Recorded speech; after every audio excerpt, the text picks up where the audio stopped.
ஆதியிலே தேவன் வானத்தையும் பூமியையும் சிருஷ்டித்தார். தேவனுக்கு 3 பகுதிகள் உண்டு. பிதாவாகிய தேவன், குமாரனாகிய தேவன், பரிசுத்த ஆவியாகிய தேவன். இம்மூவரும் ஒருவரே, உண்மையுள்ள ஜீவ தேவன். இம்மூவரும் தனியாக இருந்தாலும் இம்மூவரும் ஒருவரே. ஒரு நாள் பரலோகத்தில் லூசிபர் என்னும் அழகான தூதன் இருந்தான். தேவனுடைய சிங்காசனத்தை பாதுகாக்க தேவன் உயர்வான பதவியை அவனுக்கு கொடுத்திருந்தார். பிறகு ஒரு நாள் பாவமாகிய பெருமை அவன் இருதயத்தில் வந்தது. அவன் சர்வ வல்லமையுள்ள தேவனைப் போல் மாற விரும்பினான். லூசிபர் அவனது முட்டாள்தனத்தால் பல தூதர்களை ஏமாற்றி வசப்படுத்தி தன்னுடன் சேர்த்துக் கொண்டு பரலோகத்தை தன்வசமாக்க முயற்சித்தான். ஆனால் லூசிபர் பெரிய பிரச்சனைக்குள்ளானான். அவன் ஒரு படைப்பாகத்தான் இருந்தான். தேவன் லூசிபரையும் எல்லா கீழ்ப்படியாத தூதர்களையும் பரலோகத்திலிருந்து தூக்கி எறிந்தார். இந்த விழுந்து போன தூதர்கள் பிசாசுகளாகவும் லூசிபர் சாத்தானாகவும் மாறினான். பின்பு அவர்கள் சாத்தானின் ராஜ்யமாய் மாறிய இந்த பூமியை சுற்றி குடியேறினர். இப்போது பூமியானது ஆச்சரியமான நாடகத்திற்கு முக்கிய பகுதியாக மாறியது. இதுவே ஒரு கதாநாயகனை கொண்டு வரும் நேரமாக மாறியது. தேவன் சொன்னார், நமது சாயலாகவும் நமது ரூபத்தின்படியையும் மனுஷனை உண்டாக்குவோமாக. அவர்கள் பூமி அனைத்தையும் பூமியின் மேல் ஊறும் சகல பிராணிகளையும் ஆளக்கடவர்கள் என்றார். எனவே தேவன் தம்முடைய சாயலாக மனுஷனை சிருஷ்டித்தார். அவனை தேவ சாயலாகவே சிருஷ்டித்தார். ஆணும் பெண்ணுமாக அவர்களை சிருஷ்டித்தார்.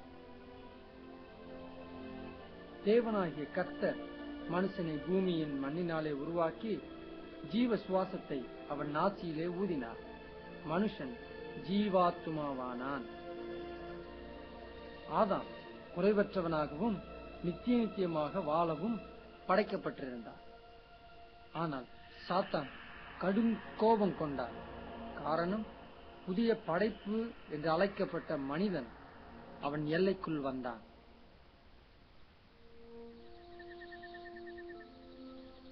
ஆதாம் அழகான ஏதேன் தோட்டத்தில் வாழ்ந்தான். தேவகுமாரன் படைத்த எல்லா விலங்குகளுக்கும் அவன் பெயர் சூட்டினான்.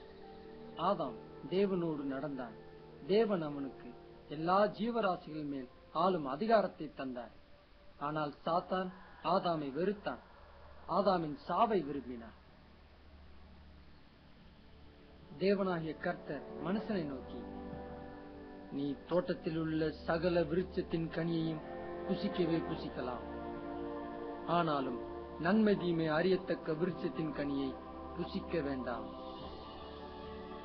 அதை நீ புசிக்கும் நாளில் சாகவே சாவாய். பின்பு தேவனாகிய கர்த்தர், மனுஷன் தனிமையாயிருப்பது நல்லதல்ல, ஏற்ற துணையை அவனுக்கு உண்டாக்குவேன். எனவே தேவன் ஏவாளை ஆதாமின் விலா எலும்பிலிருந்து உருவாக்கினார். அவர்கள் வாழ்க்கை தோட்டத்தில் உண்மையான பரதீசாயிருந்தது. ஒரு நாள் ஏவாள் தனித்திருந்த போது சாத்தான் அழகான சர்ப்ப வடிவில் ஏவாளை நெருங்கி அவன் ஏவாளிடம் பொய் சொல்லி தேவனால் விலக்கப்பட்ட மரத்தின் கனியை புசிக்கும்படி தூண்டினான். ஏவாள் அகோரமான தவறு செய்தாள். அவள் தேவனுக்கு பதிலாக சாத்தானுக்கு கீழ்ப்படிந்தாள். வெளியரங்கமான கீழ்ப்படியாமைக்கு அடையாளமாக ஆதாம் ஏவாள் இருவரும் விலக்கப்பட்ட கனியை புசித்து தேவனுக்கு முன்பாக பாவம் செய்தார்கள். இப்போது அவர்கள் தங்கள் கபடற்ற தன்மையை இழந்தார்கள். அவர்கள் இருவரும் ஆவியிலே மரித்தார்கள். பாவம் அவர்கள் தலைமுறைக்கு ஒரு நோய் கிருமியை போல் பரவியது. இதன் முடிவாகவே இன்று யாரும் நம்மில் பாவமில்லாமல் இல்லை. தேவன் பாவத்தை வெறுக்கிறார். அவர் பாவத்தை தமது பிரசனத்துக்குள் அனுமதிப்பதில்லை. சாபமாகிய மரணம் எல்லா மனிதர் மேலும் பூமியின் மேலும் வந்தது. பாவத்தின் விளைவாக கர்த்தர் பூமியை முள்ளும் குறுக்கும் முளைப்பிக்கும்படி சபித்தார். ஆகையால் அவன் எடுக்கப்பட்ட மண்ணை பண்படுத்த தேவனாகிய கர்த்தர் அவனை ஏதேன் தோட்டத்திலிருந்து அனுப்பிவிட்டார். இதன் விளைவாக சாத்தான் உலகத்தையே தன் ஆளுகைக்குள் கொண்டு வந்தான். இனி மனிதன் ஒருபோதும் பூமியின் மேல் ஆளுகை செலுத்த முடியாது. எனவே பூமி இப்போது இருளின் அதிபதிக்கும் அவன் திரளான பிசாசுக்கும் அடிமையானது. இருந்த போதிலும் தேவன் தன் அன்பினால் ஆதாமினால் ஏற்பட்ட சேதத்தை நீக்க ஒரு இரட்சகரை அனுப்புவேன் என வாக்களித்தார். ஆதாமுக்கும் ஏவாளுக்கும் அநேக பிள்ளைகள் இருந்தனர். அவர்களில் 2 குமாரர்கள் பெயர் காயின் மற்றும் ஆபேல். காயின் முதல் பிறந்தவன். தன் கடும் கோபத்தால் வஞ்சனையால் தன் சகோதரன் ஆபேலை கொலை செய்தவன். இப்போது மனுக்குலம் மோசமான கீழ்மட்டத்திற்கு போகத் தொடங்கியது. இருளின் வல்லமை பூமியின் மேல் பரவியது. மனிதன் மிகவும் முரடனாக அடங்காதவனாக மாறினான். முடிவில்லா போர்களும் கோரமான கொலையும் கற்பழிப்பும் சித்திரவதையும் அதிகமானது. தேவன் இரக்கமுள்ளவராய் இருந்த போதிலும் மனிதனின் இருதயம் தேவனுக்கு எதிராக திரும்ப தொடங்கியது. அவர்கள் தேவனுக்கு பயப்படாததால் மனுக்குலம் கீழ்த்தரமான துன்மார்க்கத்திற்குள் மூழ்கியது. சாத்தானுக்கு தங்கள் பிள்ளைகளை கூட பலியிட்டனர். தேவன் நேசிக்கும் மனிதனை காண்பது அரிதானது.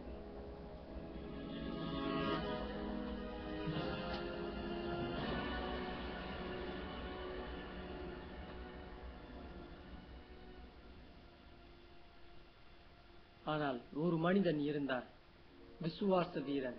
அவன் பெயர்தான் ஆபிரகாம். அவன் தேவனுக்கு நண்பனாய் இருந்தான். தேவன் ஆபிரகாமை அவன் மனைவி 90 வயதான போது மகனை கொடுத்து ஆசீர்வதித்தார்.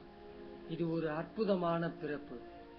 இந்த வழியிலிருந்துதான் தேவனால் தெரிந்து கொள்ளப்பட்ட ஜனங்கள் வந்தார்கள். அவர்கள்தான் இஸ்ரவேலின் பிள்ளைகள். காலம் கடந்த போது இஸ்ரவேலின் பிள்ளைகள் எகிப்தில் அடிமைகளாக மாறினர். 400 வருஷம் கடுமையான அடிமைத்தனத்திற்குள் அவதிப்பட்டனர். ஆனால் தேவன் அவர்கள் கதறலை கேட்டார். தேவன் அவர்களை நேசித்தார். அவர்கள் தேவனை சேவிக்க விரும்பினார். எனவே அவர் ஒரு இரட்சகனை அனுப்பினார். அவன் பெயர்தான் மோசே. இவன் தேவனின் செய்தியை பூமியிலே வலிமையான மனிதனுக்கும் எகிப்தின் அதிகாரிகளுக்கும் சர்வாதிகாரி பார்வோனுக்கும் எடுத்துச் சென்றார். மோசே தேவனுக்காக பேசினார். என் ஜனத்தை போகவிடு. ஆனால் பார்வோன் மறுத்தான். எனவே தேவன் எகிப்தில் கொடிய வாதையை அனுப்பி பார்வோனின் மனதை மாற்ற முயன்றார். தேவன் எகிப்தின் தண்ணீரை எல்லாம் இரத்தமாக மாற்றினார். மீன்கள் ஆற்றில் செத்து மிதந்தன. எகிப்தியருக்கு பைத்தியம் பிடித்தது. எகிப்து முழுவதும் தண்ணீர் குடிக்க முடியவில்லை. இருந்த போதிலும் பார்வோன் சிறிதளவும் மாறவில்லை. மற்ற வாதைகளும் தொடர்ந்தன. தவளைகள் நிலத்தை நிரப்பின. எகிப்தின் மிருகங்கள் எல்லாம் மரித்தன. புழுதி பேன்களாக மாறியது. எகிப்தியரின் நிலை கொடூரமானது. ஆனால் இன்னும் பார்வோனின் இருதயம் மிகவும் கடினமாக மாறியது. பின்பு தேவன் எகிப்தின் மேல் இன்னொரு வாதையை அனுப்பினார். மனிதன் மற்றும் மிருகத்தின் மேல் கட்டியை வரப்பண்ணினார். இது இன்னொரு தொற்று நோயாய் மாறியது. எகிப்து முழுவதும் நெருப்பு கல் மழையாக பெய்து விளைச்சலை எல்லாம் அழித்தது. எகிப்து பெரும் அழிவுக்குள்ளானது. கடைசி பெரிய வாதையாக எகிப்து முழுவதும் உள்ள முதல் பிறப்பாகிய தலைப்பிள்ளைகள் மரித்தார்கள். மோசே இஸ்ரவேல் ஜனங்களை நோக்கி தேவனின் கடைசி வாதையிலிருந்து தங்களை பாதுகாக்க நிலைகளில் ஆட்டுக்குட்டியின் இரத்தத்தை தெளிக்கும்படி எச்சரித்தார். தேவன் எகிப்தை நியாயம் தீர்த்தார். நடு இரவில் தேவன் தேசத்தினூடே கடந்து சென்றார். சங்கார தூதன் தலை பிள்ளைகளை எல்லாம் சங்கரித்தார். ஆனால் தேவன் இரத்தம் பூசப்பட்ட நிலைகளை கண்டபோது சங்கார தூதனை அந்த வீடுகளுக்குள் செல்ல அனுமதிக்கவில்லை. தேவன் அதை கடந்து போனார். அன்றிரவு எகிப்தின் எல்லா வீடுகளிலும் மரித்த சடலம் காணப்பட்டது. தேசம் பதட்டத்தால் நிறைந்தது. பார்வோனின் மகன் கூட மரித்து போனான். விடியும் முன் பார்வோன் மோசேயை நோக்கி, இஸ்ரவேலரை அழைத்துச் செல், அவர்கள் தேவனை ஆராதிக்கட்டும் என்றார். எனவே தேவனுடைய சர்வ வல்ல கரத்தின் கீழ் எகிப்தை விட்டு போனார்கள்.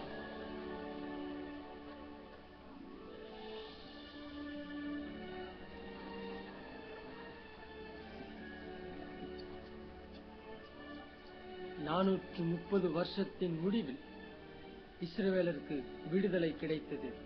அதுவும் அன்று இரவே விடுதலை கிடைத்தது. எல்லா தேவ சேனையும் எகிப்தை விட்டு வெளியேறினர். அந்த இரவு தேவன் எகிப்திலிருந்து கொண்டு வந்ததை நினைவு கூறும் விசேஷ நாளாக மாறியது. கடைசி முயற்சியாக பார்வோன் இஸ்ரவேலரை நிறுத்த முயற்சித்தார். ஆனால் தேவன் செங்கடலை இரண்டாக பிரித்து மோசேயையும் இஸ்ரவேலரையும் தப்புவித்தார். பின்பு தேவன் செங்கடலை மூடி பார்வோனையும் அவன் சேனையையும் அழித்தார். தேவன் தன் சர்வ வல்லமையை ஜனங்களுக்கு முன்பாக காண்பிக்க நம்ப முடியாத அற்புதங்களை செய்தார். பிறகு தேவன் தன் ஜனத்திற்கு கற்பனைகளை கொடுத்தார். தன் ஜனத்தை பாவத்திலிருந்து காக்கவும் நல்வாழ்வில் நடத்தவும் 10 கற்பனைகளை கொடுத்தார். ஆனால் இஸ்ரவேலர் கீழ்ப்படியவில்லை. வெளியரங்கமாக தேவனை சேவித்தனர், ஆனால் இருதயத்தில் இல்லை. அவர்கள் வெகு விரைவில் தேவனுடைய அற்புதங்களையும் எகிப்திலிருந்து தேவன் விடுவித்த விதங்களையும் மறந்தனர். இதன் பலனாக அவர்களை ஆள தேவன் ராஜாக்களை எழுப்பினார். ராஜாக்களும் கூட தேவனுக்கு முன்பு பாவம் செய்தனர். அவர்களுடைய விக்கிரகங்களை சேவித்தார்கள். அவைகள் அவர்களுக்கு கண்ணியாயிற்று. அவர்கள் தங்கள் குமாரரையும் தங்கள் குமாரத்திகளையும் பிசாசுகளுக்கு பலியிட்டார்கள். குற்றமில்லாத இரத்தத்தை சிந்தினார்கள். அவர்கள் கானான் தேசத்து விக்கிரகங்களுக்கு பலியிட்டு தங்கள் குமாரர் குமாரத்திகளுடைய குற்றமில்லாத இரத்தத்தை சிந்தினார்கள். தேசம் இரத்தத்தால் தீட்டுப்பட்டது.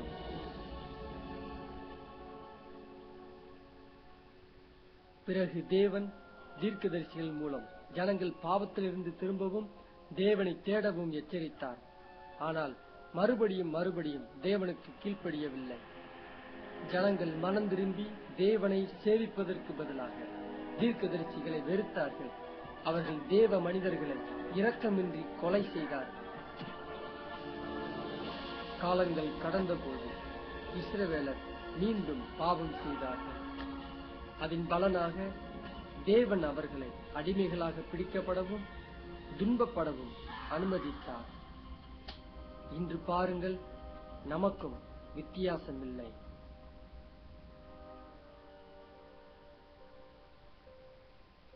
இன்று முழு உலகமும் பொய்யர், திருடர், கொலைகாரர், விபச்சாரக்காரர்களால் நிறைந்திருக்கிறது. நாம் பழி வாங்குவதை விரும்புகிறோம். நாம் எல்லாரும் பாவமாகிய சாபத்திற்கு கீழ் இருக்கிறோம். வேதவசனம் சொல்கிறது, எல்லாரும் பாவம் செய்து தேவ மகிமையற்றவர்களாகி.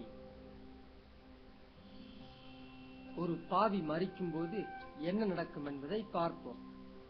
இம்மனிதன் நினைத்தான் தனக்கு எல்லாம் இருக்கிறது என்று. வேதவசனம் சொல்லுகிறது, பின்பு ஆத்துமாவே உனக்காக அநேக வருஷங்களுக்கு அநேகம் பொருட்கள் சேர்த்து வைக்கப்பட்டிருக்கிறது. நீ இளைப்பாரி புசித்து குடித்து பூரிப்பாயிரு என்று என் ஆத்துமாவோட சொல்லுவேன் என்று தனக்குள்ளே சிந்தித்து சொல்லிக் கொண்டான். தேவன் அவனை நோக்கி, மதிகேடனே, உன் ஆத்துமா உன்னிடத்திலிருந்து இந்த ராத்திரியிலே எடுத்துக் கொள்ளப்படும். அப்பொழுது நீ சேகரித்தவைகள் யாருடையதாகும்? அன்றியும் ஒரே தரம் மரிப்பதும் பின்பு நியாய தீர்ப்படைவதும் மனுஷனுக்கு நியமிக்கப்பட்டிருக்கிறது. ஆனால் நாங்கள் அனைவரும் தீட்டானவர்கள் போல் இருக்கிறோம். எங்களுடைய நீதிகள் எல்லாம் அழுக்கான கந்தை போல் இருக்கிறது. நாங்கள் அனைவரும் இலைகளைப் போல் உதிருகிறோம். எங்கள் அக்கிரமங்கள் காற்றைப் போல் எங்களை அடித்துக் கொண்டு போகிறது. ஜீவனுள்ள தேவனுடைய கைகளில் விழுகிறது. பயங்கரமாயிருக்குமே.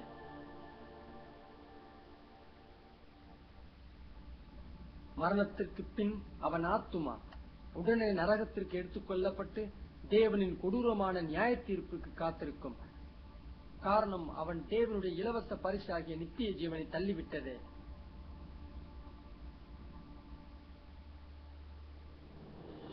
நேரம் வருகிறது, அது தேவனுடைய மகா கொடூரமான நியாய தீர்ப்பின் நாள் என்று அழைக்கப்படும். பாவத்தோடு மரித்த யாவரும் இயேசு கிறிஸ்துவுக்கு முன் கொண்டு வரப்பட்டு நியாயம் தீர்க்கப்படுவார்கள்.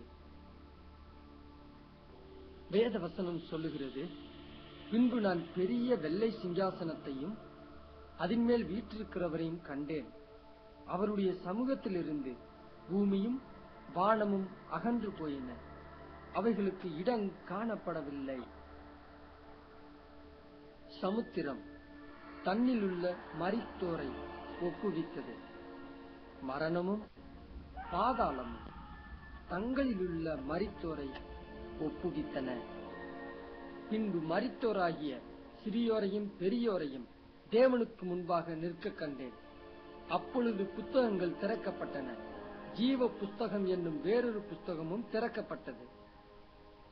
அப்பொழுது அந்த புஸ்தகங்களில் எழுதப்பட்டவைகளின்படியே மரித்தோர் தங்கள் தங்கள் கிரியைக்கு தக்கதாக நியாய தீர்ப்படைந்தார்கள். மனுஷர் பேசும் வீணான வார்த்தைகள் யாவையும் குறித்து நியாய தீர்ப்பு நாளிலே கணக்கொப்புவிக்க வேண்டும்.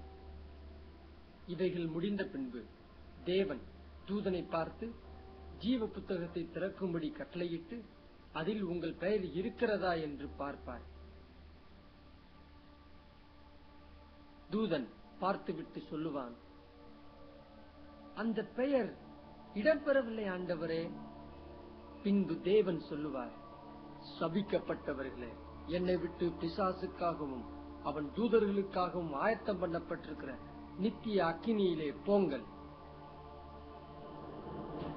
அந்தப்படி இவர்கள் நித்திய ஆக்கினியை அடையவும், நீதிமான்களோ நித்திய ஜீவனை அடையவும் போவார்கள்.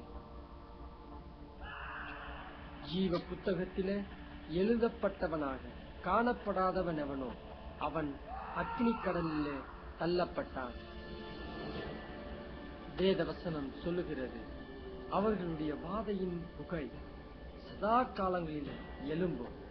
அவர்களுக்கு இரவும் பகலும் நித்திய நித்தியமாக இளைப்பாறுதல் இராது.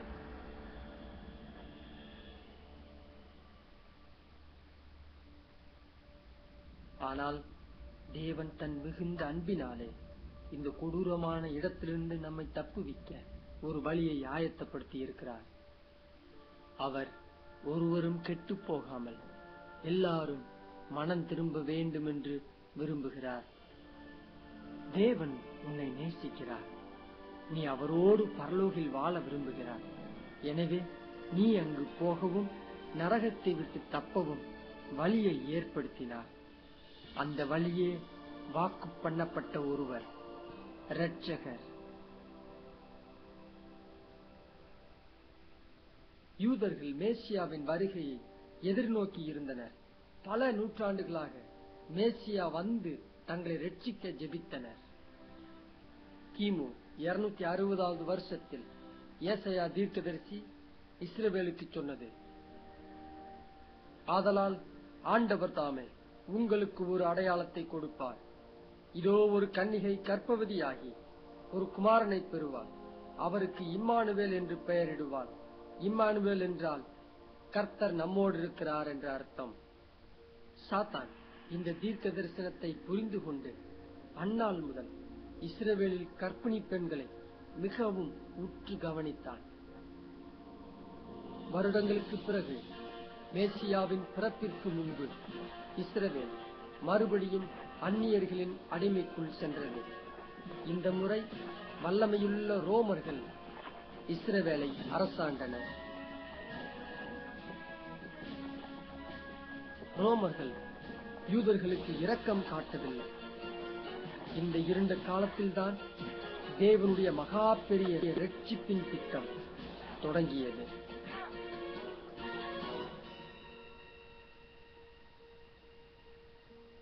காபிரியல் பரலோகத்தில் உயர் பதவியிலுள்ள தூதன் பூமியின் சூழ்நிலைக்குள் ஊடுருவினான்.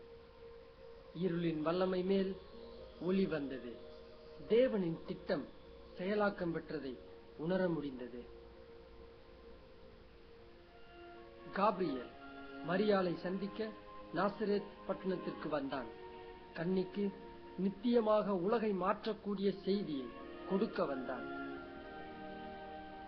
மரியாள் தேவதூதனை கண்டு மகிழ்ச்சி அடைந்தாள்.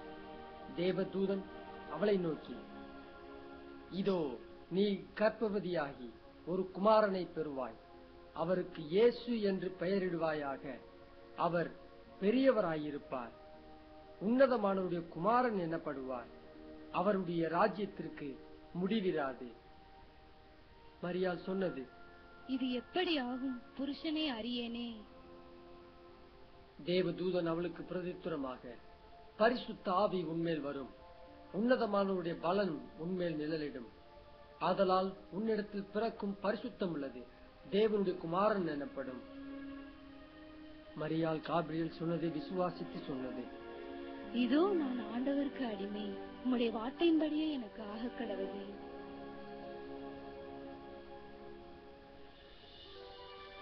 இயேசு தன் ஊழியத்தை தொடங்க மகிமையான பரலோகத்திலிருந்து புறப்பட்டார்.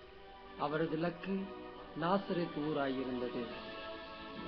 பரிசுத்த ஆவியானவர் மரியாளின் மேல் நிழலிட்டார். கன்னிகை கர்ப்பவதியானார். சர்வ லோகத்தையும் படைத்தவர் குழந்தையாக அவள் சரீரத்தில் உருவெடுத்தார். பின்பு மரியாள் 6 மாதம் கர்ப்பிணியான எலிசபெத்தை பார்க்க சென்றார். மரியாளின் வாழ்த்துதலை எலிசபெத் கேட்டபோது அவள் வயிற்றிலிருந்த குழந்தை மகிழ்ச்சியால் துள்ளியது. அவள் பரிசுத்த ஆவியினால் நிரப்பப்பட்டாள். அவளுக்கு பிறக்கப் போகும் குழந்தையின் பெயர் யோவான் ஸ்நானகன். எலிசபெத் மரியாளை பார்த்து உரத்த சத்தமாய் சொன்னது, ஸ்திரீகளுக்குள்ளே நீ ஆசீர்வதிக்கப்பட்டவள். உன் கர்ப்பத்தின் கனியும் ஆசீர்வதிக்கப்பட்டது. மரியாள் யோசேப்புக்கு நிச்சயிக்கப்பட்டிருந்தாள். ஆனால் இப்போது கர்ப்பிணியாயிருக்கிறாள். திருமணத்திற்கு முன்பு கர்ப்பவதியான பெண்களை யூத சட்டம் மரணத்திற்குட்படுத்தி இருந்தது. எனவே மரியாளுக்கு இது பெரிய பிரச்சனையாக மாறியது. இப்பிரச்சனைக்கு பின்புறம் சாத்தான் மரியாளை கல்லெறிந்து குழந்தையையும் கொலை செய்ய முயற்சித்தான். ஆனால் யோசேப்பு மரியாளை நேசித்ததினால் இதை அவன் வெளிப்படையான உதாரணமாக்க விரும்பவில்லை. அவன் மரியாளின் பாதுகாப்பிற்கு பயந்து மரியாளை ரகசியமாய் தள்ளிவிட மனதாயிருந்தான். கர்த்தருடைய தூதன் சொப்பனத்தில் அவனுக்கு காணப்பட்டு, யோசேப்பே, உன் மனைவியாக மரியாளை சேர்த்துக் கொள்ள ஐயப்படாதே. அவளிடத்தில் உற்பத்தியாயிருக்கிறது பரிசுத்த ஆவியினால் உண்டானது. அவள் ஒரு குமாரனை பெறுவாள். அவருக்கு இயேசு என்று பெயரிடுவாயாக. ஏனெனில் அவர் தமது ஜனங்களின் பாவங்களை நீக்கி அவர்களை இரட்சிப்பார். பின்பு மரியாளும் யோசேப்பும் நாசரேத்தில் திருமணம் செய்து கொண்டனர்.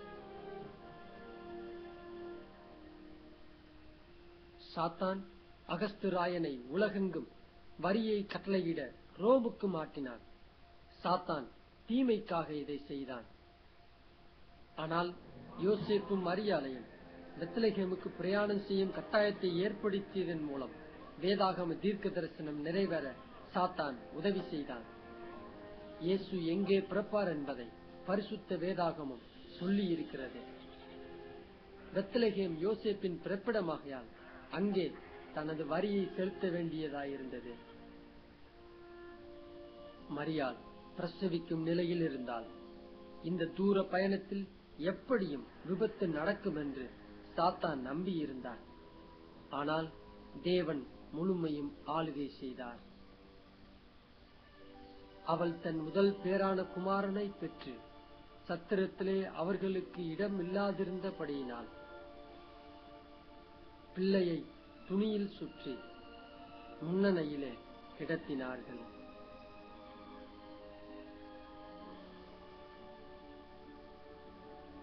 அன்றிரவு மேய்ப்பர்கள் வயலில் தங்கள் மந்தைகளை காத்துக் கொண்டிருந்த போது கர்த்தருடைய தூதனானவர் அவர்களுக்கு தோன்றி சொன்னது, பயப்படாதிருங்கள், இதோ எல்லா ஜனத்துக்கும் மிகுந்த சந்தோஷத்தை உண்டாக்கும் நற்செய்தியை உங்களுக்கு அறிவிக்கிறேன். இன்று கர்த்தராகிய கிறிஸ்து என்னும் இரட்சகர் உங்களுக்கு தாவீதின் ஊரிலே பிறந்திருக்கிறார். உடனே பரமசேனையின் திரள் தூதனுடனே தோன்றி, உன்னதத்தில் இருக்கிற தேவனுக்கு மகிமையும் பூமியில் சமாதானமும் மனுஷர் மேல் பிரியமும் உண்டாவதாக என்று தேவனை துதித்தார்கள். சர்வ லோகத்தையும் படைத்தவர் தாழ்மையான இடத்தில் பிறந்தார். வேத வசனம் சொல்லுகிறது, அவர் உலகத்தில் இருந்தார், உலகம் அவர் மூலமாய் உண்டாயிற்று, உலகமோ அவரை அறியவில்லை.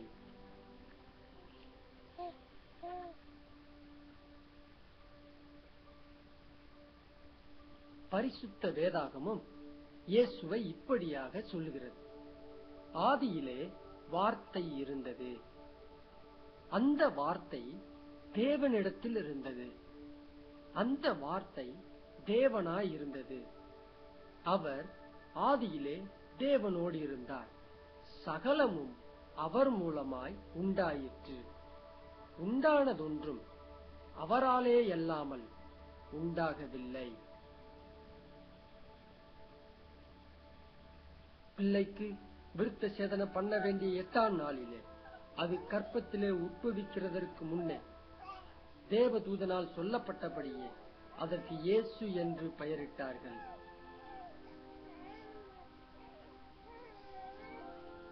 யூத முறையின்படி மரியாள் 2 கடல் புறாக்களை விசுவாசத்தோடு பாவ நிவாரண பலியாக செலுத்தினார். தேவன் மரியாளை இவ்வளவு உயர்வான கணத்திற்கு தெரிந்தெடுத்திருந்த போதிலும் மரியாள் தான் பாவி என்பதையும் தன் குழந்தையாகிய இயேசுவே தன்னுடைய இரட்சகராய் இருப்பார் என்பதையும் அறிந்திருந்தார். தேவாலயத்தில் சிமியோன் என்னும் கணத்துக்குரிய தேவ மனிதன் இருந்தார். வேத வசனம் சொல்லுகிறது, கர்த்தருடைய கிறிஸ்துவை நீ காணும் முன்னே மரணமடைய மாட்டாய் என்று பரிசுத்த ஆவியினாலே அவனுக்கு அறிவிக்கப்பட்டிருந்தது. அவன் குழந்தை இயேசுவை தன் கையில் எடுத்து, உம் இரட்சணியத்தை என் கண்கள் கண்டது. இயேசு கிறிஸ்துவின் பிறப்பின் போது வானத்தில் நட்சத்திரம் தோன்றியது. ஞானிகள் கிழக்கிலிருந்து பரிசுகளுடன் நட்சத்திரத்தை பின்பற்றினர்.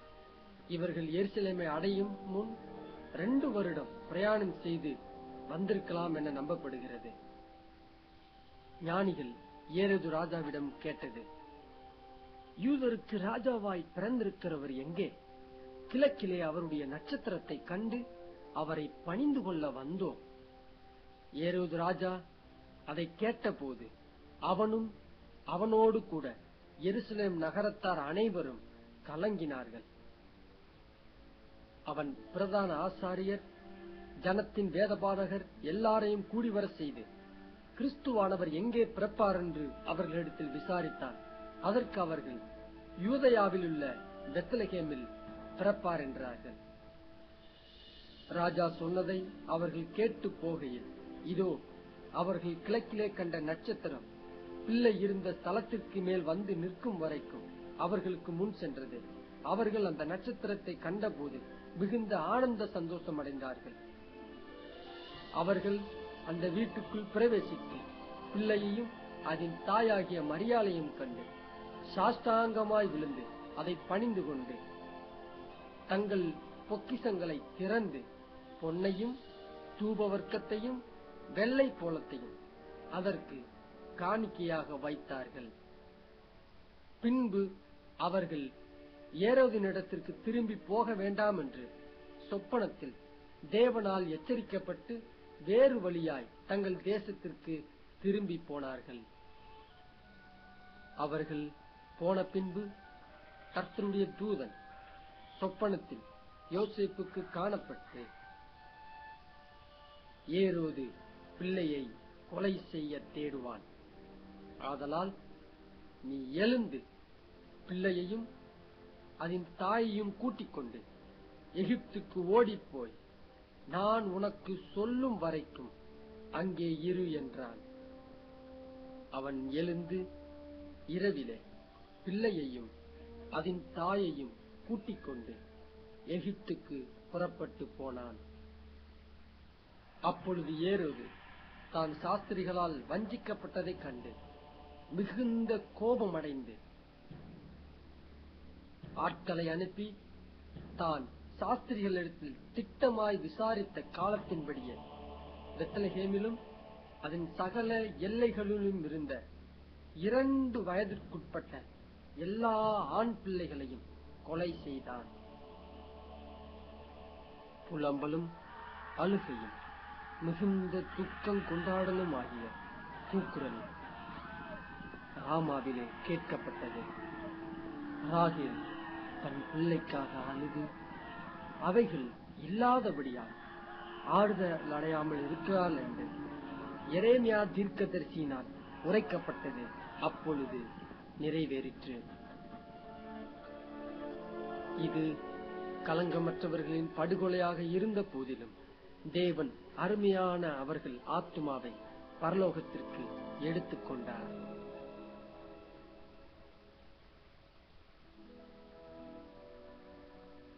அவருடைய தாய் தகப்பன்மார் வருஷந்தோறும் பஸ்கா பண்டிகையில் எருசலேமுக்கு போவார்கள். அவருடைய 12 வயதான போது அவர்கள் அந்த பண்டிகையின் முறைமையின்படி எருசலேமுக்கு போனார்கள். பஸ்கா பண்டிகையின் முடிவின் போது ஒரு நாள் தான் தேவ ஆட்டுக்குட்டியாக உலகின் பாவத்திற்காக பலியாக போவதை இயேசு நன்கு உணர்ந்திருந்தார். வாழ்ந்தவர்களில் இவருடைய வாழ்வை போல உயர்ந்தது வேறு எதுவும் இல்லை.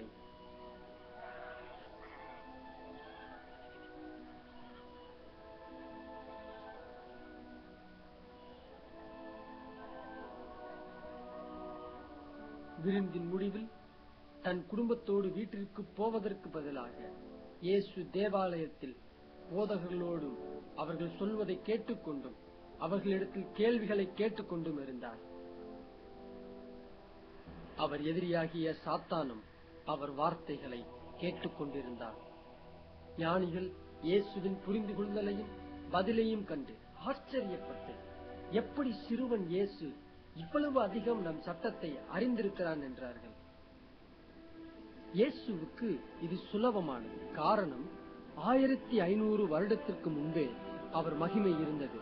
அவரே சீனாய் மலையில் மோசேக்கு நியாயப்பிரமாணத்தை கொடுத்தார்.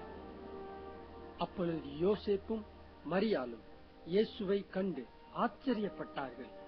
அப்பொழுது அவருடைய தாயார் அவரை நோக்கி, மகனே, ஏன் எங்களுக்கு இப்படி செய்தாய் என்றார்கள். அதற்கு அவர், நீங்கள் ஏன் என்னை தேடினீர்கள்? என் பிதாவுக்கு அடுத்தவைகளில் நான் இருக்க வேண்டியதென்று அறியீர்களா என்றார். இயேசுவானவர் ஞானத்திலும் வளர்த்தியிலும் தேவ கிருபையிலும் மனுஷ தயவிலும் அதிகமாய் விருத்தி அடைந்தார். ஜனங்கள் யோவானை பார்த்து, நீ தீர்க்கதரிசியா என்றனர்.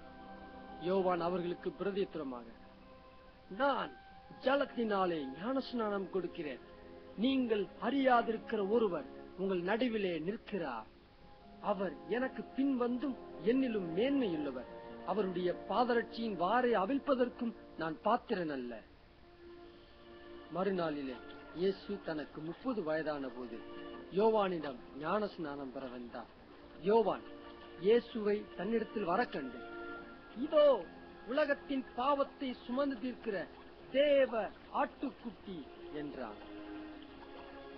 இயேசு ஞானஸ்நானம் பெற்று ஜலத்திலிருந்து கரையேறின உடனே இதோ வானம் அவருக்கு திறக்கப்பட்டது. தேவ ஆவி புறாவை போல் இறங்கி தம்மேல் வருவதை கண்டார். அன்றியும் வானத்திலிருந்து ஒரு சத்தம் உண்டாகி, இவர் என்னுடைய நேசகுமாரன், இவரில் பிரியமாயிருக்கிறேன் என்று உரைத்தது. உடனே இயேசு பரிசுத்த ஆவியானவரால் வன விலங்குகள் உள்ள வனாந்திரத்திற்கு வழிநடத்தப்பட்டு பிசாசினால் சோதிக்கப்பட்டார். 40 நாள் அவர் ஒன்றும் சாப்பிடவில்லை. சாத்தான் இயேசுவை பாவம் செய்ய வைக்க எவ்வளவோ முயன்ற போதிலும் சாத்தான் முழுவதும் தோற்று போனான். காரணம், இயேசு சர்வ வல்லமையுள்ள தேவன், அவருக்குள் பாவமில்லை. சோதனையின் முடிவிலே அப்பொழுது இயேசு, அப்பாலே போ சாத்தானே, உன் தேவனாகிய கர்த்தரை பணிந்து கொண்டு அவர் ஒருவருக்கே ஆராதனை செய்வாயாக என்று எழுதியிருக்கிறதே என்றார். அப்பொழுது பிசாசானவன் அவரை விட்டு விலகிப் போனான். உடனே தேவ தூதர்கள் வந்து அவருக்கு பணிவிடை செய்தார்கள். அது முதல் இயேசு, மனம் திரும்புங்கள், பரலோக ராஜ்யம் சமீபித்திருக்கிறது என்று பிரசங்கிக்க தொடங்கினார். மேலும் இயேசு, சத்துருவை நேசியுங்கள், உங்களை வெறுப்பவர்களுக்கு நன்மை செய்யுங்கள் என்று தன் வார்த்தையின் மூலம் தேவனுடைய இருதயத்தை வெளிப்படுத்தினார். இயேசுவின் போதனைகள் மக்களை பிரமிக்க செய்தது. அவர்கள் சொன்னது, எந்த மனிதனும் இவனைப் போல் ஒருபோதும் பேசினதில்லையே. பெரும்பாலான மத தலைவர்கள் பணக்கார மாயக்காரராக தேவாலயத்தை தங்கள் கட்டுக்குள் வைத்து தேவனுடைய சட்டங்களை தீட்டுப்படுத்துகிறோமே என்ற உணர்வில்லாமல் இருந்தனர். அவர்கள் வெகு விரைவில் தேவன் இயேசுவுக்கு எதிரிகளாக மாறினர். தேவனுடைய ஆலயம் பணம் சம்பாதிக்கும் மற்றும் ஏழைகள், கபடற்றவர்களை ஏமாற்றும் இடமாக மாறியது. இதை இயேசு பார்த்தபோது கோபத்தில் ஒரு சாட்டையை செய்து மத வஞ்சகர்களை தேவாலயத்தை விட்டு விரட்டி காசுக்காரர்களை கொட்டி மேஜைகளை தள்ளிவிட்டார். பின்பு இயேசு, என் பிதாவின் வீட்டை வியாபார வீடாக்காதிருங்கள் என்றார்.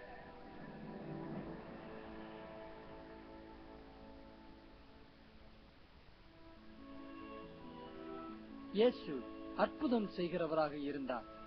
வேதவசனம் சொல்லுகிறது, அப்பொழுது குஷ்டரோகி ஒருவன் வந்து அவரை பணிந்து, ஆண்டவரே, உமக்கு சித்தமானால் என்னை சுத்தமாக்க உம்மால் ஆகும். இயேசு தமது கையை நீட்டி அவனை தொட்டு, எனக்கு சித்தம் உண்டு, சுத்தமாகு என்றார்.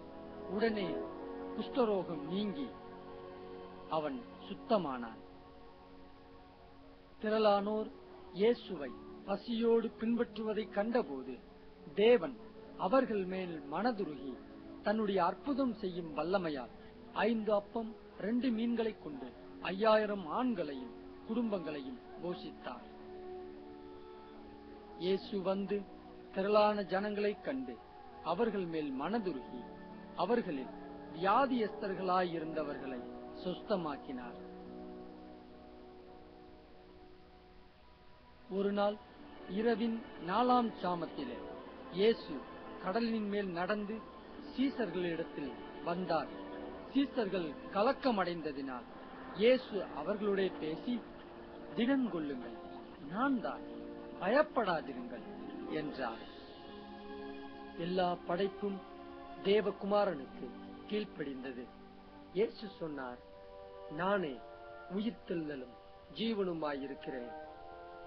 என்னை விசுவாசிக்கிறவன் மரித்தாலும் பிழைப்பான். தன் வல்லமையின் வெளிப்பாடாக 4 நாளுக்கு முன் மரித்திருந்த லாசருவின் கல்லறைக்கு வந்தார். இயேசு உரத்த சத்தமாய் அங்கு, லாசருவே, வெளியே வா என்றார். அப்பொழுது மரித்தவன் வெளியே வந்தான். அவன் கால்களும் கைகளும் பிரேத சீலைகளினால் கட்டப்பட்டிருந்தது. இயேசு மரித்தவனை கூட உயிரோடு எழுப்ப முடியும் என்கிற செய்தி எங்கும் பரவியது. பொழுது சாய்ந்த போது பிசாசு பிடித்திருந்த அநேகரை அவரிடத்தில் கொண்டு வந்தார்கள். அவர் அந்த ஆவிகளை தமது வார்த்தையினாலே துரத்தி பிணியாளிகள் எல்லாரையும் சுத்தமாக்கினார். பொதுமக்கள் இயேசுவை நேசித்தனர். ஆனால் மதத் தலைவர்களால் மிகப்பெரிய எதிர்ப்பு இயேசுவுக்கு இருந்தது. அவர்கள் இயேசுவை குற்றப்படுத்தி, இவன் வல்லமை சாத்தானிடமிருந்து வந்தது என்றார்கள். இயேசு அவர்களை நோக்கி, நீங்கள் உங்கள் பிதாவாகிய பிசாசானவனால் உண்டானவர்கள், உங்கள் பிதாவினுடைய இச்சைகளின்படி செய்ய மனதாயிருக்கிறீர்கள். அவன் ஆதி முதற்கொண்டு மனுஷ கொலைபாதகனாயிருக்கிறான். சத்தியம் அவனிடத்தில் இல்லாதபடியால் அவன் சத்தியத்திலே நிலை நிற்கவில்லை. அவன் பொய்யனும் பொய்க்கு பிதாவுமாயிருக்கிறபடியால் அவன் பொய் பேசும்போது தன் சொந்தத்தில் எடுத்து பேசுகிறான். நான் உங்களுக்கு சத்தியத்தை சொல்லுகிறபடினாலே நீங்கள் என்னை விசுவாசிக்கிறதில்லை. இதற்கு பின்பாக சாத்தான் ஆழமாக செயல்பட்டிருந்தான். ஆனால் நாம் உணர வேண்டியது, ஒருவருக்கு எதிராக சாத்தான் செயல்படும் முன் பரலோக தேவனிடம் அவன் அனுமதி பெற வேண்டும். எனவே வேதாகம தீர்க்க தரிசனத்தின் நிறைவேறுதலாக சாத்தான் இயேசுவை தாக்க தேவன் அனுமதித்தார். பின்பு மத தலைவர்கள் இயேசுவிடம் குற்றம் கண்டுபிடிக்க முயற்சித்து சொன்னது, ராயனுக்கு வரி செலுத்துவது நியாயமோ அல்லவோ?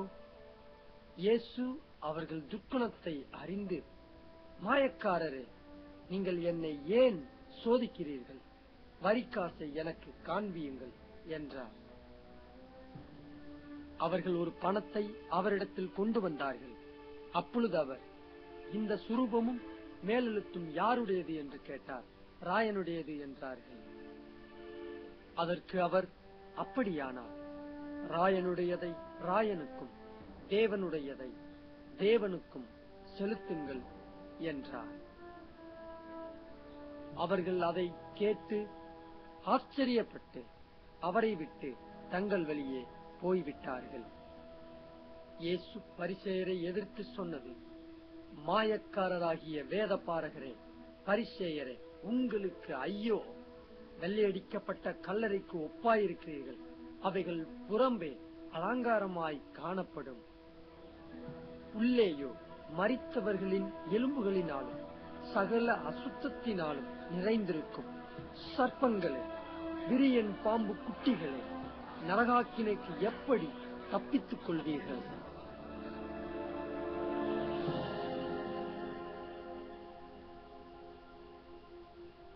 இயேசு சொன்னார், உலகத்தை ஆக்கினைக்குள்ளாக தீர்க்கும்படி தேவன் தம்முடைய குமாரனை உலகத்தில் அனுப்பாமல் அவராலே உலகம் ரட்சிக்கப்படுவதற்காகவே அவரை அனுப்பினார். விசுவாசியாதவனோ தேவனுடைய ஒரே பேரான குமாரனுடைய நாமத்தில் விசுவாசம் உள்ளவனாய் இராதபடியினால் அவன் ஆக்கினை தீர்ப்புக்குட்பட்டாயிற்று. இயேசு ஜனங்களை நோக்கி, என் வசனத்தை கேட்டு என்னை அனுப்பினவரை விசுவாசிக்கிறவனுக்கு நித்திய ஜீவன் உண்டு. அவன் ஆக்கினை தீர்ப்புக்குட்படாமல் மரணத்தை விட்டு நீங்கி ஜீவனுக்குட்பட்டிருக்கிறான். அவருக்குள் ஜீவன் இருந்தது. அந்த ஜீவன் மனுஷருக்கு ஒளியாயிருந்தது. இயேசு முழு மத அஸ்திபாரத்திற்கு அதிர்ச்சிய அலையை அனுப்பி சொன்னது, நானே வழியும் சத்தியமும் ஜீவனுமாயிருக்கிறேன். என்னாலே அல்லாமல் ஒருவனும் பிதாவினிடத்தில் வரான். இந்த வார்த்தைகள் மூலம் அவர் ஒருவரே பரலோகத்திற்கு வழி என்பதை முழு உலகத்திற்கும் வெளிப்படுத்தினார். இந்த வார்த்தைகள் மதவாத உலகத்தை தலைகீழாக்கியது. இயேசுவின் வார்த்தையால் அவரை வெறுத்தார்கள். இன்றும் திரள் கூட்டம் இந்த வார்த்தைகளை வெறுக்கின்றன.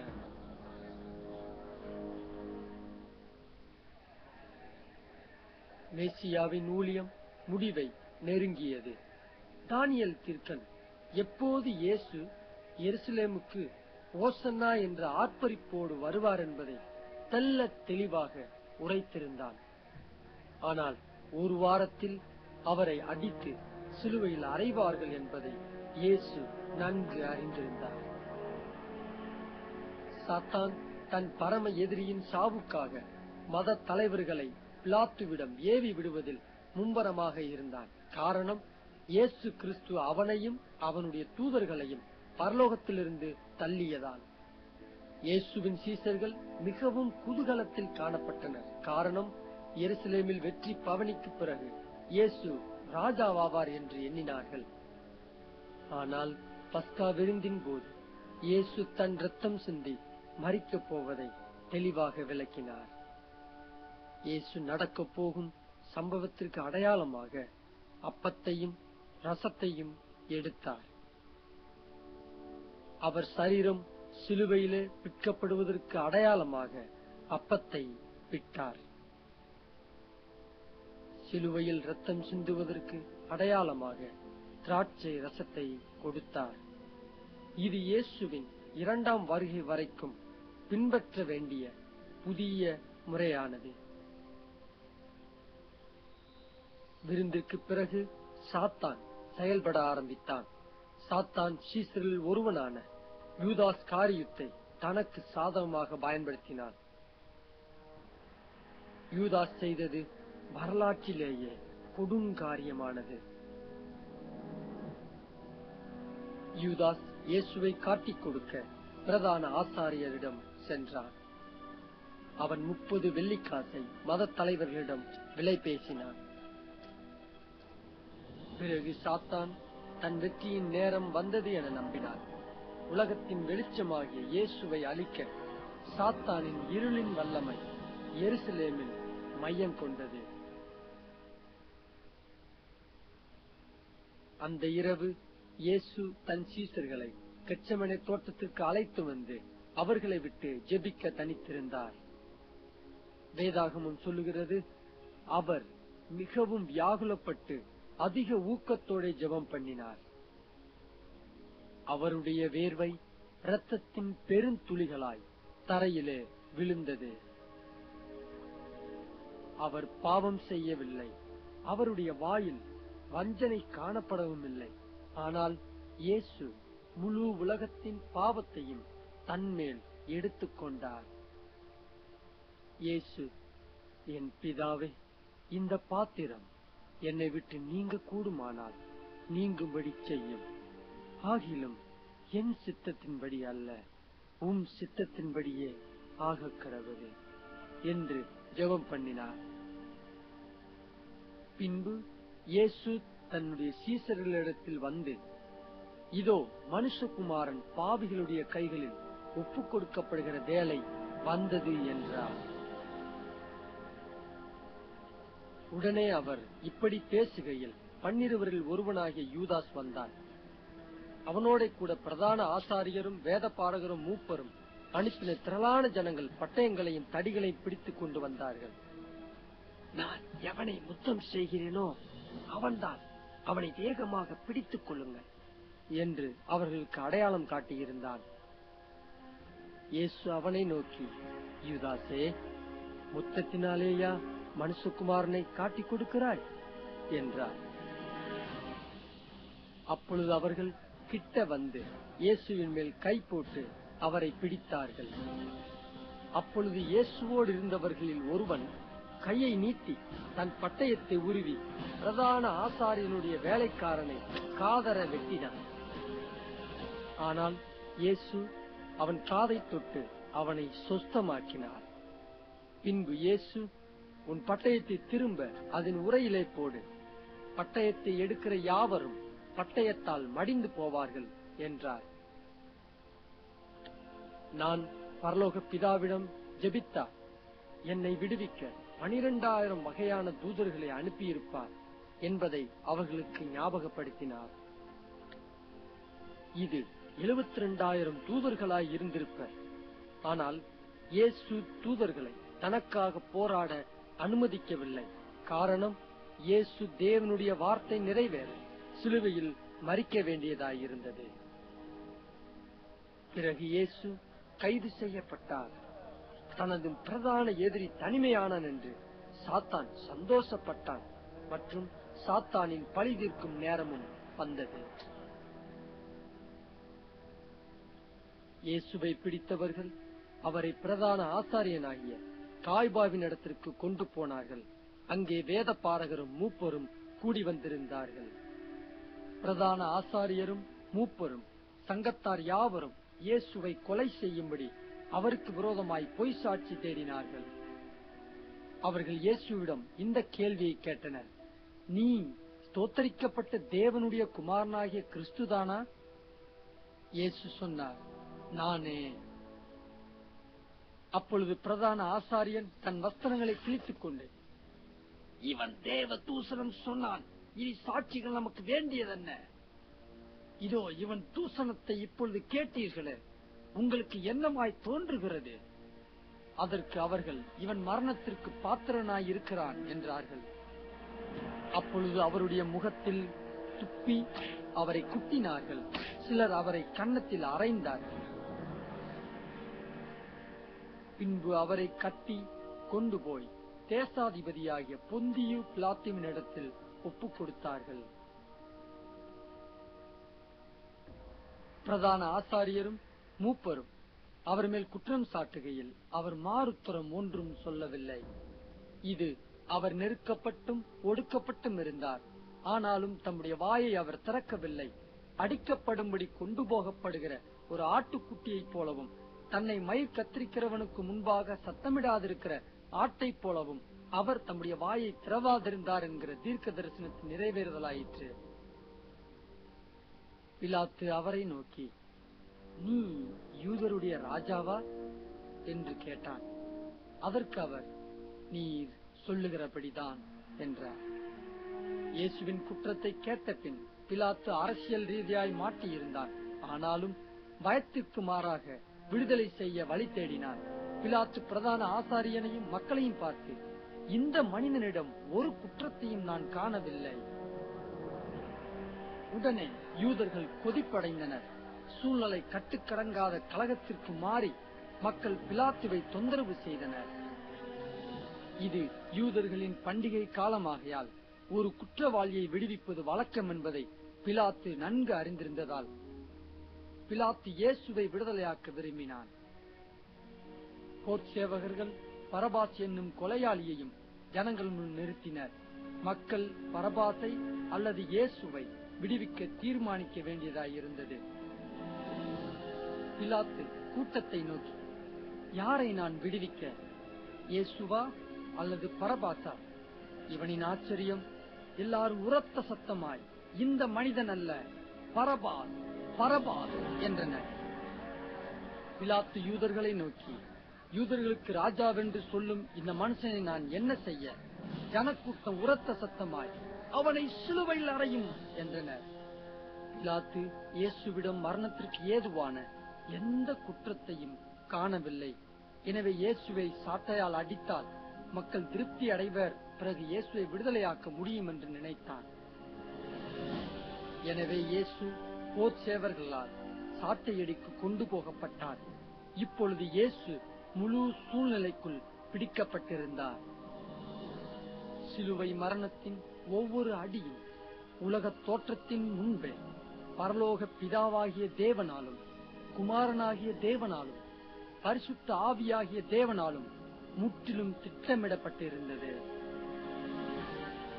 தன் முதுகை அடிக்க ஒப்புவித்தார் என்ற வேத வாக்கிய நிறைவேற அவர்கள் இரட்சகர் கையை கட்டி தலையில் முள்முடி சூட்டி அடித்தார்கள்.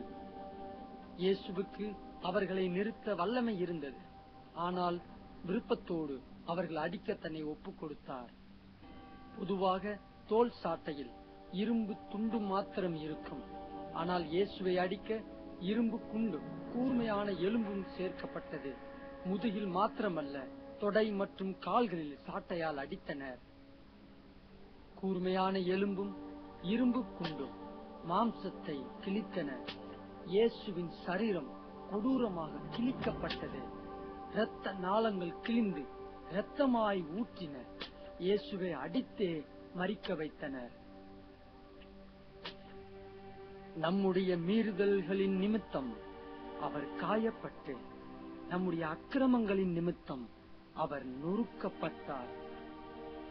சமாதானத்தை உண்டு பண்ணும் ஆக்கினை அவர் மேல் வந்தது. இயேசு கிறிஸ்துவின் தழும்புகளால் நாம் குணமாகிறோம்.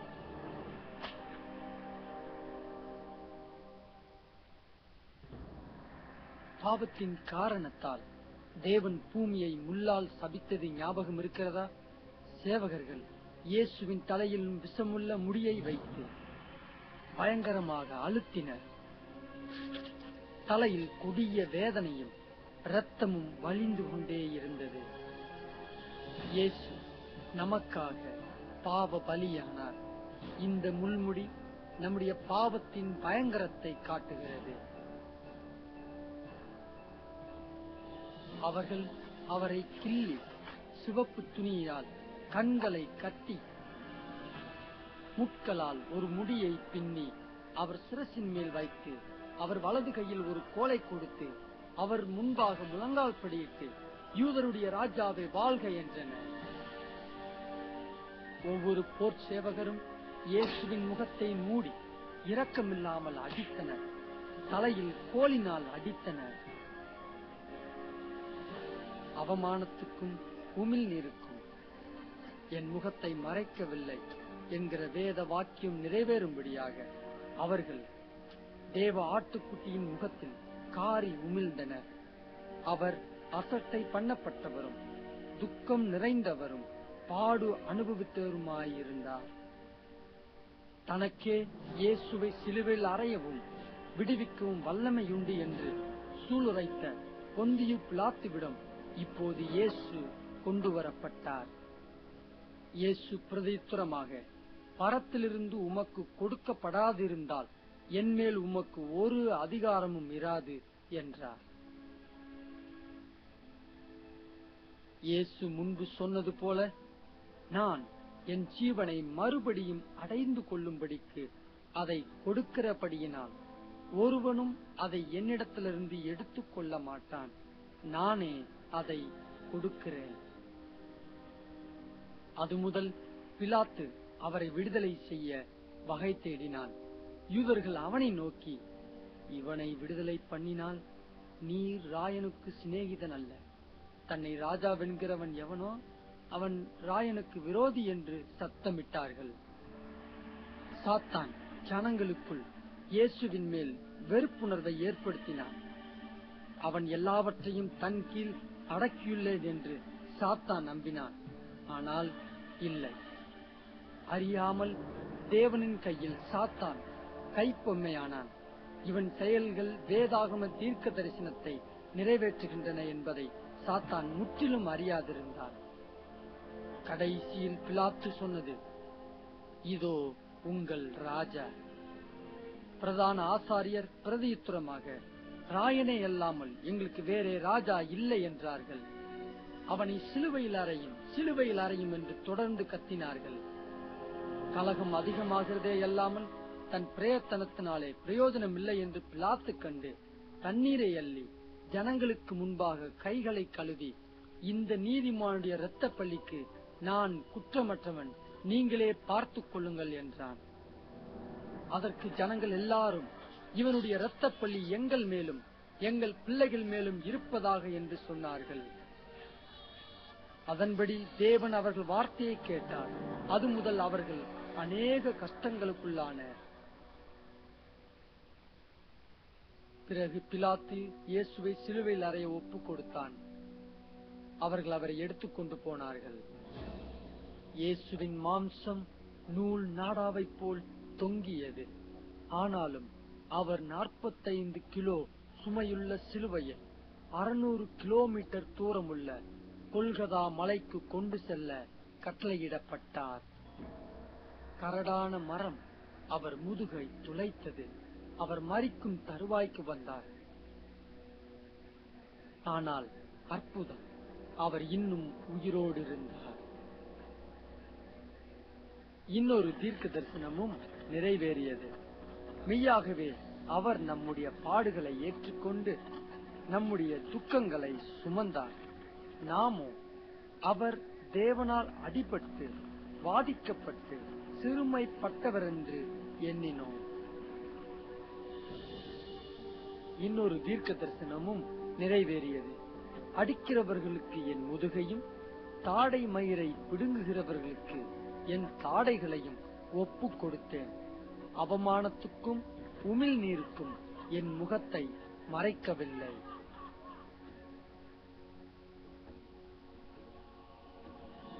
தேவன் தனது அன்பால் இரக்கத்தால் படைப்பின் பாவத்திற்காக மரிக்கவும் அவதூறையும் பாடுகளையும் சுமக்கவும் பரலோகத்தை விட்டு இறங்கினார்.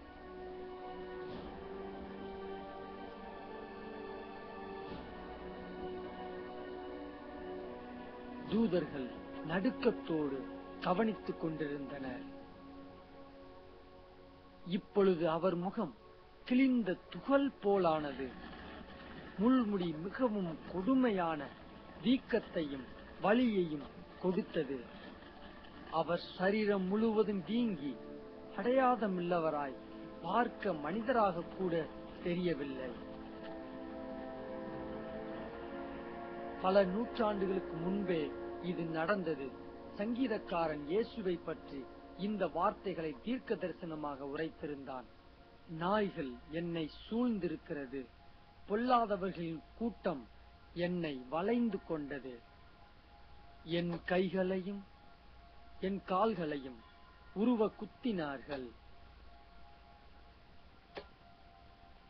தன்னை குறித்து இயேசுவே சொல்லுகிறார், நான் பூமியிலிருந்து உயர்த்தப்பட்டிருக்கும் போது எல்லாரையும் என்னிடத்தில் இழுத்துக் கொள்ளுவேன்.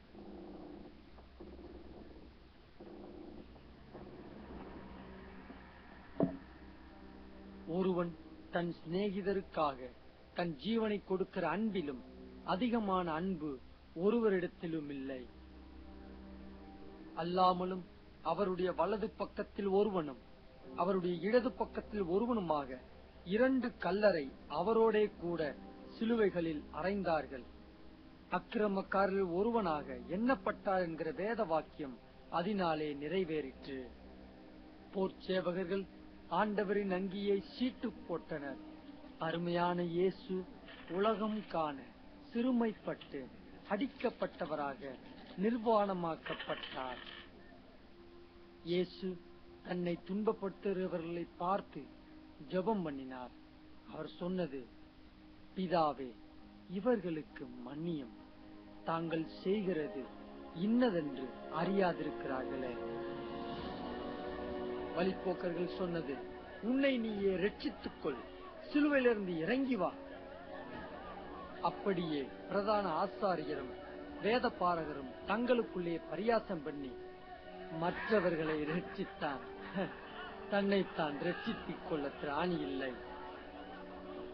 நாம் கண்டு விசுவாசிக்கத்தக்கதாக இஸ்ரவேலுக்கு ராஜாவாகிய கிறிஸ்து இப்பொழுது சிலுவையிலிருந்து இறங்கட்டும்.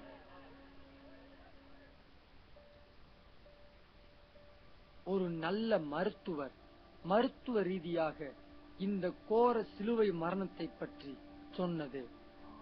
எந்த மனிதனும் சந்திக்க முடியாத மிகவும் சித்திரவதையை சந்தித்த ஒரு மனிதனின் மரணம் தன் சுவாசத்திற்கு மாறாக தன்னை சார்ந்திருந்திருக்க கூடும். சரீரத்தின் ஒவ்வொரு நரம்பும் வலியால் அக்கினியாய் கொதித்தது. மணிக்கட்டு தோளோடி ஒட்டிக்கொண்டு மூளை முதுகெலும்பெல்லாம் பாதிக்கப்பட்டது. ஆணியால் மணிக்கட்டின் எரிச்சல் உள்ளங்கை நரம்புகளை துளைத்தது. கால் எலும்புகள் விரைத்தது. கால் தசையின் கடுமையான கிளர்ச்சியால் அவர் சரீரத்தை பின்னாக இழுத்தது. சிலுவையின் எதிர்முகமாக அடித்ததால் காற்று உட்புகுந்தது. சுவாசித்தால் கார்பன் டை ஆக்சைடு நுரையீரலில் போய் சேர்ந்து மூச்சு விட முடியாதபடி செய்தது. இரத்த அழுத்தம் விடுதலை அடைய தூண்டியது. களைப்பு, அதிர்ச்சி, வறட்சியும் பலியாக்கப்பட்டவரை அளித்தது. இருதயம் உறைந்த இரத்தத்தை கொட்டியது. ஒரே நேரத்தில் கோடிக்கணக்கான உயிரணுக்கள் செத்துப் போயின. நம்முடைய பாவங்கள் இயேசு கிறிஸ்துவை சிலுவைக்கு அனுப்பியது. மனுஷரை பார்க்கிலும் அவருடைய முகப்பார்வையும், மனுபுத்திரரை பார்க்கிலும் அவருடைய ரூபமும் இவ்வளவு அந்தக்கேடு அடைந்தபடினாலே அவரை கண்டு அநேகர் பிரமிப்படைந்தார்கள். இதுவே வரலாற்றிலேயே திருப்புமுனையாக மாறியது.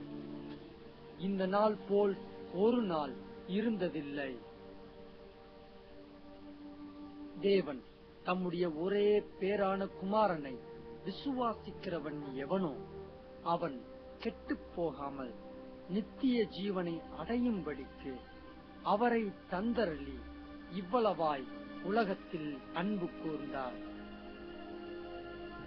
அந்த கொடிய நாளில் இயேசு சிலுவையில் சிந்திய இரத்தம் சாதாரண மனித இரத்தம் அல்ல, அது தேவனின் விலையேறப்பெற்ற இரத்தம்.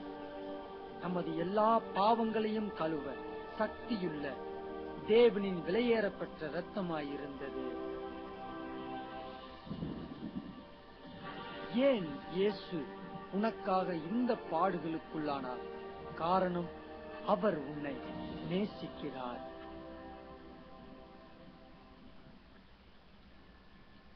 வானம் இருளடைந்தது. பிதாவாகிய தேவன் பாவத்தை பார்க்க முடியவில்லை. இயேசு மனிதனின் பாவத்தை தன்மேல் ஏற்றுக்கொண்டார். நமது தவறான சிந்தனைக்கும் செய்கைக்கும் கோர சிலுவையிலே இயேசு விலைக்கரையம் செலுத்தினார். இயேசு கண்ணீர் விட்டு, என் தேவனே, என் தேவனே, ஏன் என்னை கைவிட்டீர்? இதோ உலகத்தின் பாவத்தை சுமந்து தீர்க்கிற தேவ ஆட்டுக்குட்டி. இயேசு மரிக்கும் முன் கண்ணீரோடு எல்லாம் முடிந்தது என்றார். நம்மை இரட்சிக்க அவசியமான எல்லா வேலையெல்லாம் முடிந்து விட்டது. இயேசு, பிதாவே, உம்முடைய கைகளில் என் ஆவியை ஒப்புவிக்கிறேன் என்று மகா சத்தமாய் கூப்பிட்டு சொன்னார். இப்படி சொல்லி ஜீவனை விட்டார். சிலுவையின் பலி ஒருபோதும் மறுபடியும் வரப்போவதில்லை. அவர் மரித்தாரா என்பதை உறுதி செய்ய தேவனின் விழாவில் சேவகன் ஈட்டியால் குத்திய போதும் இரத்தமும் நீரும் கடந்து வந்தது. அவருக்கு எதிரே நின்ற 100க்கு அதிபதி அவர் இப்படி கூப்பிட்டு ஜீவனை விட்டதை கண்டபோது, மெய்யாகவே இந்த மனுஷன் தேவனுடைய குமாரன் என்றார். மரணத்துக்கு பின் அவர் சரீரம் சிலுவையிலிருந்து எடுக்கப்பட்டு நல்ல துணியால் சுற்றி கடனாக பெற்ற கல்லறையில் வைக்கப்பட்டது. பெரிய சந்தேகம் எருசலேமை சூழ்ந்தது. ஆண்டவராகிய இயேசு மரித்தார். யூதாஸ் தூக்கில் தொங்கினான். சீசர்கள் தங்கள் ஜீவனை காக்க தங்களை மறைத்துக் கொண்டனர். அனைத்தும் நம்பிக்கையற்ற நிலையில் இருந்தது. சீசர்கள் அபிசுவாசத்தால் இயேசு உயிர்த்தெழுவார் என்பதை மறந்து போனார்கள். பிறகு இது நடந்தது. உலகத்திலேயே மிகப்பெரிய சம்பவம். 3 நாளைக்கு பிறகு கல்லறையில் தேவனுடைய மகிமை பிரகாசித்து உலகிற்கு நித்திய ஜீவனின் நம்பிக்கையை கொடுக்கும்படியாக சிலுவையில் மரித்த ஒருவரை மறுபடியும் உயிரோடு எழுப்பியது. ஆண்டவராகிய இயேசு பாவத்தின் மேல் வெற்றி சிறந்து மரணத்தையும் பாதாளத்தையும் ஜெயித்தவராக சொன்னது, நான் அல்பாவும் ஒமேகாவும் ஆதியும் அந்தமுமாயிருக்கிறேன். நான் இருக்கிறவரும் இருந்தவரும் வருகிறவருமாகிய சர்வ வல்லமையுள்ள கர்த்தர். நான் மரித்தேன், ஆனாலும் இதோ சதா காலங்களிலும் உயிரோடு இருக்கிறேன். ஆமென். நான் மரணத்திற்கும் பாதாளத்திற்கும் உரிய திறவுகோலை உடையவராயிருக்கிறேன். அதிகாலையில் வாரத்தின் முதல் நாளில் இயேசுவின் சரீரத்தை அபிஷேகிக்க பெண்கள் வாசனை திரவியங்களை எடுத்துக்கொண்டு கல்லறைக்கு சென்றனர். அப்பொழுது ஒரு தூதன் அவர்களை வாழ்த்தி சொன்னது. தூதன் ஸ்திரீகளை நோக்கி, நீங்கள் பயப்படாதிருங்கள். சிலுவையில் அறையப்பட்ட இயேசுவை தேடுகிறீர்கள் என்று அறிவேன். அவர் இங்கே இல்லை. தாம் சொன்னபடியே உயிர்த்தெழுந்தார். சீக்கிரம் போய் அவர் மரித்தோரிலிருந்து எழுந்தார் என்று சீசர்களுக்கு சொல்லுங்கள். சாத்தானுடைய ராஜ்யம் அவனது முட்டாள்தனத்தால் மூடப்பட்டது. சாத்தான் தோற்கடிக்கப்பட்டான். உயிர்த்தெழுந்த இயேசுவால் சாத்தானின் நாட்கள் எண்ணப்பட்டன. சாத்தான் சர்வ வல்லமையுள்ள தேவனின் வல்லமையை குறைவாக எண்ணியிருந்தான். அவன் இவற்றை அறிந்திருந்தான் கண்டிப்பாக ஆண்டவரை சிலுவை மரணத்திற்கு அனுமதித்திருக்க மாட்டான். உயிர்த்தெழுந்த ஆண்டவரை 500 பேருக்கு மேல் பார்த்தனர். அவர் சீசர்கள் அளவு கடந்த சந்தோஷம் அடைந்தனர். ஆண்டவர் நேரடியாக அவர்களுக்கு ஒரு கட்டளையை கொடுத்தார். நீங்கள் உலகமெங்கும் போய் சர்வ சிருஷ்டிக்கும் சுவிசேஷத்தை பிரசங்கியுங்கள். இப்பொழுது நன்றாக கவனி. தங்கள் பாவத்தில் மரித்த கோடிக்கு மேல் கோடிக்கணக்கான மக்களை பார். இயேசு இவர்களை நேசித்தார். எனவே இவர்களை நரகம் மற்றும் நியாய தீர்ப்பை குறித்தும் எச்சரிக்க பரலோகத்தை விட்டு இறங்கி வந்தார். இயேசு இவர்கள் பாவங்களை எல்லாம் கழுவ தன் விலையேறப்பெற்ற இரத்தத்தை சிந்தினார். இயேசு மரித்தார், மரணத்திலிருந்து எழுந்தார். ஆனால் இவர்களில் ஒருவரும் அவரை விசுவாசிக்கவில்லை. ஒருவர் கூட இயேசுவை ஆண்டவராக இரட்சகராக ஏற்றுக்கொள்ளவில்லை. ஜீவனை தெரிந்து கொள்வதற்கு பதிலாக மரணத்தை தெரிந்தெடுத்தனர். எனவே இயேசு சர்வ வல்லமையுள்ள தேவன் அவர்களை இரண்டாம் மரணத்திற்கு நியாயந்தீர்க்க வேண்டியதாயிற்று.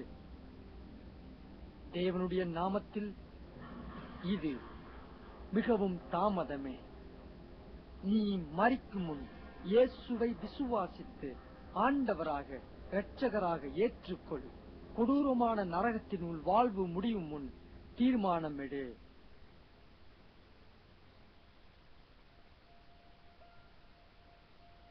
இயேசு பரலோகம் போகும் முன் அவரை ஏற்றுக்கொள்ளும் அனைவருக்கும் அருமையான வாக்குத்தத்தத்தை விட்டுச் சென்றார்.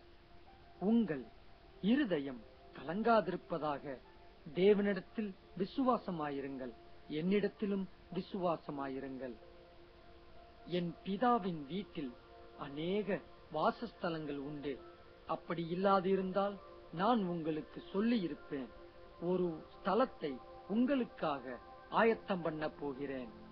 நான் போய் உங்களுக்காக ஸ்தலத்தை ஆயத்தம் பண்ணின பின்பு நான் இருக்கிற இடத்திலே நீங்களும் இருக்கும்படி நான் மறுபடியும் வந்து உங்களை என்னிடத்தில் சேர்த்துக் கொள்வேன்.